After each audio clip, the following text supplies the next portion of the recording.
Welcome to final part 11 of the Conscious Creation series in the Intelligent Observer. We have arrived at the end of the road we set out to walk together. And before we close, I want to gather the whole journey into one piece so that you do not carry away 11 separate lectures, but one single understanding that lives in you. Let me retrace the path we built quickly so you can feel the shape of the whole thing. We began with a hard mirror. We saw that most people are not living their lives, but reacting to them, carried through their days by mood and momentum and other people's demands, treating the symptoms of their problems while the systems underneath go untouched. And we named the choice at the center of everything. You are always creating your life. The only question is whether you do it consciously or by accident. Then we looked honestly at our own nature. We saw how automatic we are, how driven by conditioning, how we mistake ourselves for a small body and so we want without end, how we forget which self is the mask, and how we manufacture mountains of suffering by refusing the moment in front of us. And inside that hard diagnosis, we found the way out, because what can be seen can be changed. We gathered the timeless tools that the wise of every land discovered, the line between what we control and what we do not, the deep acceptance of the moment that has already arrived, the witness within, the quiet awareness that is the real you, and the freedom that comes from perspective. And we agreed to hold these as universal tools, sitting beneath your beliefs, transparent to whatever faith you carry or do not carry, owned by no one and open to all. Then we went inward and did the real work. We built awareness, the skill of stepping back from the mind and watching, because that small gap between what happens and how you respond is the doorway to everything.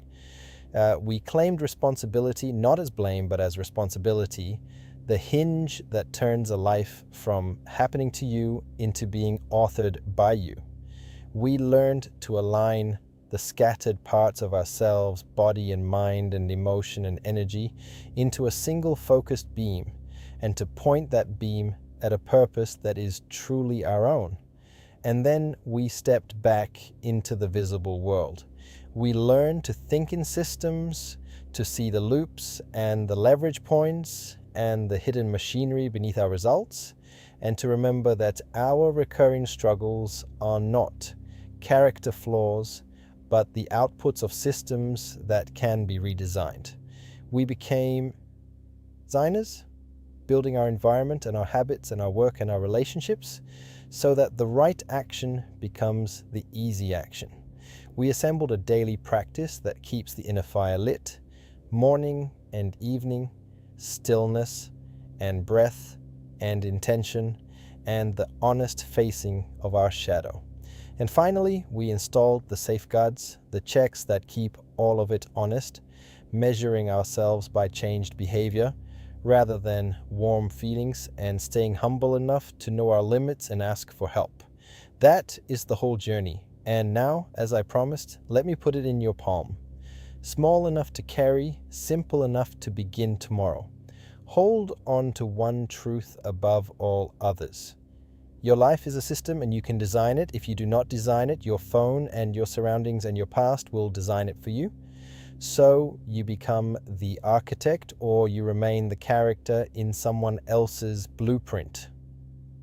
Build your day around 3 simple movements. In the morning, before the world rushes in, be glad you woke up alive, because that alone is not small. Sit and breathe and grow quiet. In that quiet, plant your intention and feel it as already real. Give thanks for a few specific things and move your body to bring it online. That is your morning.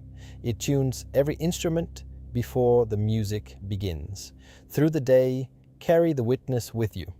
When something strikes you, remember that this moment is already here and cannot be argued with, so you do not waste your strength fighting it.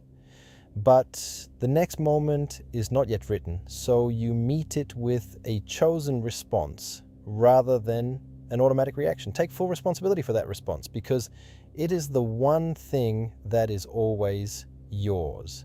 And somewhere in the day, take one real action toward what you are building, however small. That is your daytime. Awareness, response, and one honest step. And in the evening, look back without flinching.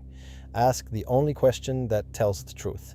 Did my behavior actually change today? Not my words, not my mood, my behavior.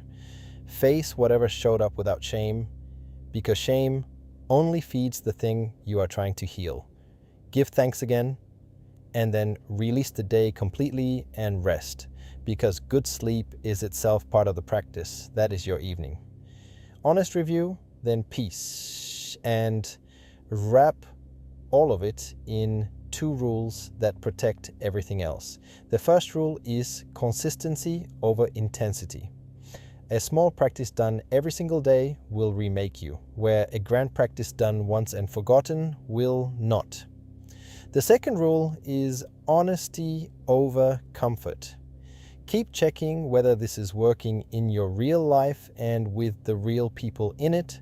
Stay humble, keep a few honest mirrors close, and never let the practice become a place to hide.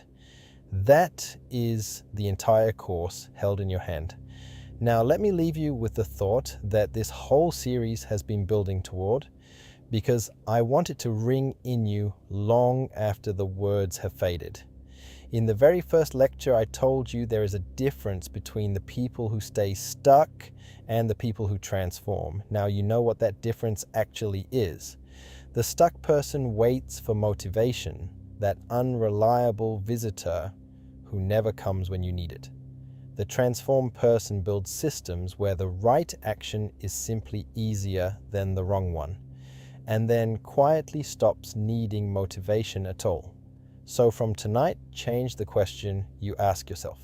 Do not only ask, what do I want? Ask the deeper question. What system would make that outcome almost inevitable? And then go build it, one small piece at a time, and understand what you are really doing when you live this way, because it is something quietly profound. You are not forcing the world to obey you. You are not straining against life.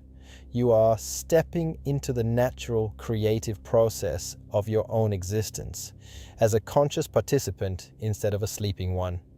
You stop being a leaf carried by the current and become someone who can read the river and choose a direction. Challenges will still come because they are part of the journey and they are how you are shaped. But you will no longer meet them as a victim of fate. You will meet them as the author of your response. And slowly, season by season, you may look around one day and find that what was once a distant dream has quietly become the ordinary reality of your life. And even more valuable than any outcome, you will have become a person who is awake inside their own days.